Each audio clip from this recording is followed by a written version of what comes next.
بسم اللہ الرحمن الرحیم۔ قسط نمبر 941 بطانِ صالحہ مفتی تقی عثمانی صاحب کی مولانا سعد صاحب کو نصیحت۔ عالمی شورائی کی اسلامی حیثیت، دعوتی کام اور اس کا اسلوب۔ الحمدللہ وحدہ والصلاة والسلام علی من لا نبی بعدہ، اما بعد۔ بطانِ صالحہ مسنون دعاؤں میں ایک حسن درجے کی روایت والی دعا ملتی ہے، اللہم ارزقنی بطان صالحہ۔ نبی صلی اللہ علیہ وسلم دعا مانگتے تھے کہ اے اللہ مجھے صحیح ساتھی عطا فرما۔ فائدہ، اچھے ساتھیوں اور اچھے بزرگوں کی صحبت کے اثرات۔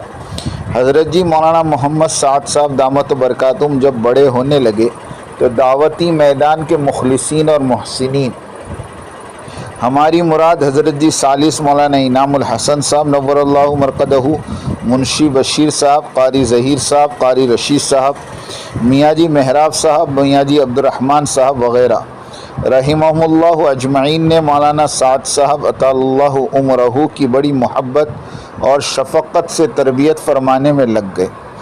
آخرکار جب حضرت جی رابع مولانا محمد سعد صاحب دامت برکاتہم نے دعوتی کام کی باغ ڈور سنبھالی تو دنیا نے دیکھا اور خوب دیکھا اور سمجھ گئے کہ آج تبلیغی کارواں کو حقیقی سالار اور سرپرست مل گیا۔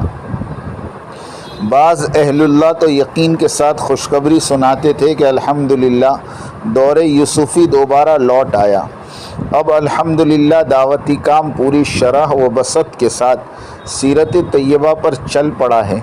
دنیا دیکھ رہی ہے کہ دعوتی کام ان 7 سالوں میں قربانی اور جوہد میں 1000 گنا آگے بڑھ گیا ہے۔ اللہم لک الحمد و لک الشکر۔ اللہ کرے ہمارے مرکز نظام الدین کے عملے کو بھی حضرات منشی بشیر صاحب اور قاری ظہیر صاحب جیسے فنا فی التبلیغ مخلص اللہ والے مربی نصیب ہوں۔ موجودہ ساتھی سوجھ بوجھ اور ذکاوت میں کمال رکھتے ہیں، اللہ کرے حمیت دعوت بھی نصیب ہو۔ حمیت دعوت ایک ایسی کیفیت کا نام ہے جو داعی کے دل کو دنیا سے یکلخت بیزار اور بے نیاز کر دیتی ہے اور ملوکیت بہیمیت پر غالب ہو کر صرف اور صرف بندے کو سمعنا و اطعنا والی صفت پر لا کھڑا کر دیتی ہے۔ مرضی سے سوچنا اور بولنا ان کی نگاہ میں کفر و شرک کے مانند ہوتا ہے۔ دل، دماغ اور جسم مکمل طور پر مطیع ہو جاتے ہیں کیونکہ یہ بندے بواسطہ امیر اپنے رب تعالیٰ کے مقرب اور مطیع ہوتے چلے جاتے ہیں۔ فَإِنَّ الْمُحِبُّ لِمَنْ يُحِبُّ يُطِيعُ بل مطیع۔ اس کیفیت اطاعت کی برکت سے ان کے دل دنیا اور دنیا داروں سے مستغنی اور ان کی نظر میں مٹی اور سونا دونوں برابر ہو جاتے ہیں۔ اہل ثروت کی دولت سے وہ متاثر نہیں ہوتے اور وہ محافظین لحدود اللہ یعنی 24 گھنٹے دین اور دعوت دین اور اس کے اسلوب کے پہرے دار بنے رہتے ہیں۔ ان کی نگاہ میں اپنے پرائے سب برابر ہوتے ہیں۔ وہ نہ تو کسی کو کسی پر ترجیح دیتے ہیں اور نہ ہی کسی کی جانبداری کرنے کو پسند کرتے ہیں۔ خلاصہ کلام یہ کہ ان بندوں کی نس نس میں حمیت دین اور حمیت دعوت سرایت کر جاتی ہے۔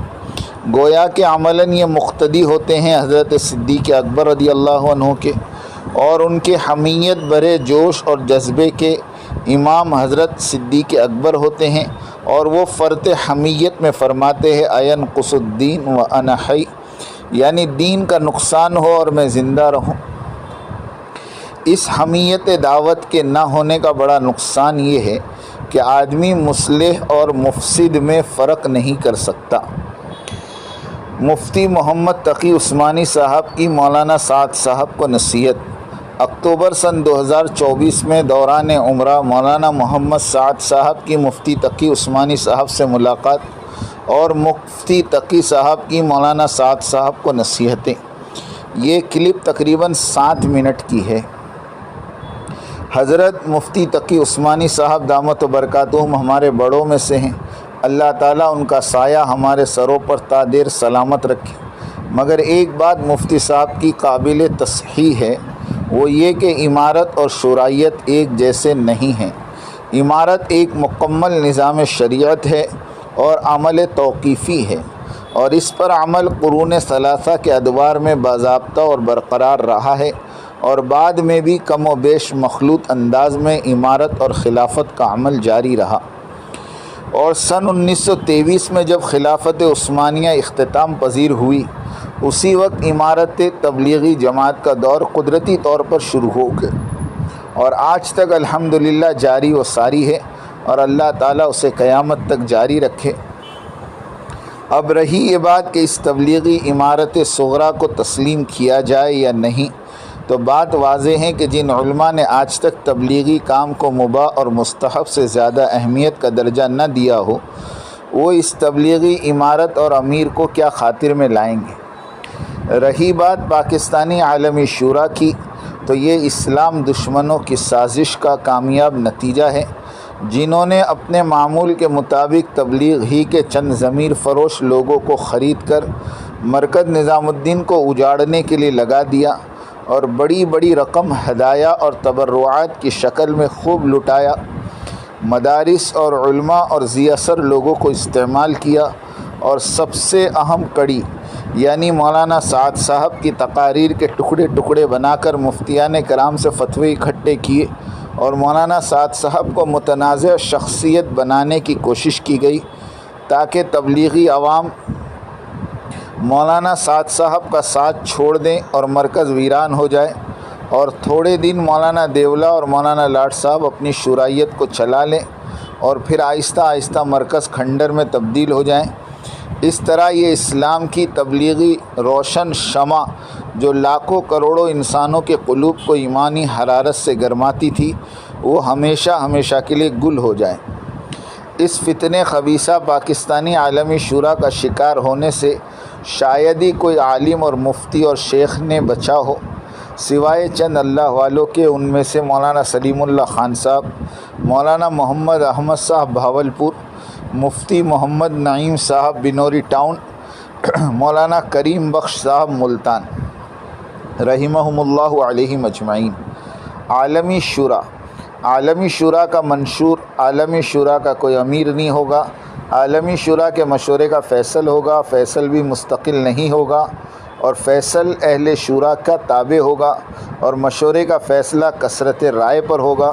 ان ساری باتوں کو پیش نظر رکھ کر مفتی تقی صاحب پہلے فتویٰ صادر فرمائیں کہ کیا عالمی شورا اسلامی تنظیم ہے یا کوئی سوشلسٹ اور کمیونسٹ پارٹی اور آرگنائزیشن۔ بینوا وتؤجروا۔ امارت اور اجتماعیت۔ پڑھے لکھے عوام اور خواص کے پاس امارت کا نظام نہ ہونے کی وجہ سے سب تتر بتر بکھرے پڑے ہیں۔ جماعت اسلامی، جمعیت العلماء، مسلم پرسنل لاء وغیرہ وغیرہ چند سو یا چند ہزار آدمیوں کو اکٹھا کر نہیں سکتے۔ علماء ہو کر بھی مسلم پرسنل لاء کا اجلاس نہیں بلا سکتے۔ کئی سال گزر گئے، 5-10 شہر نہیں بلکہ 5-10 دیہات کے لوگوں کو بھی جمع کرنے کی اہلیت نہیں رکھتے۔ اور الحمدللہ تبلیغی جماعت والوں نے اورنگ آباد مہاراشٹر میں 1 کروڑ، بلند شہر یو پی میں 3 کروڑ آدمی جمع کر لیے تھے۔ یہ ہے امارت کی برکتیں۔ دنیا کے 200 ملکوں کا دعوتی کام امیر اور امارت کی برکتوں سے چلتا ہے۔ دنیا بھر کا سواد اعظم دعوتی محنت کی لائن سے مرکز نظام الدین کے تابع ہو کر چلتا ہے۔ دشمن نے اور دشمن کے چاکروں نے یہی سمجھا کہ دیوبند، سہارنپور اور جمعیت کی طرح مرکز نظام الدین کو بھی توڑ پھوڑ کر تبلیغ کو برباد کر دے، مگر انہیں منہ کی کھانی پڑی۔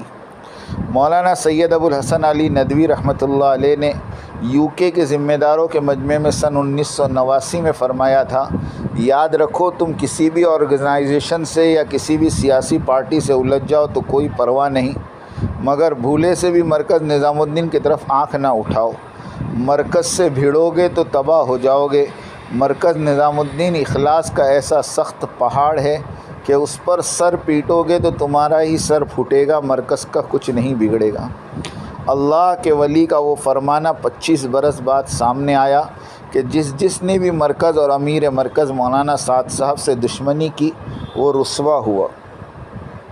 حضرت مفتی تقی عثمانی صاحب نے یہی نصیحت والا معاملہ آج سے 6 سال پہلے کراچی مدرسے میں علماء کے مجمع میں دعوت تام کی ضیافت کرتے ہوئے فرمانے والے تھے لیکن دعوت تام کسی وجہ سے منسوخ ہو گئی تھی۔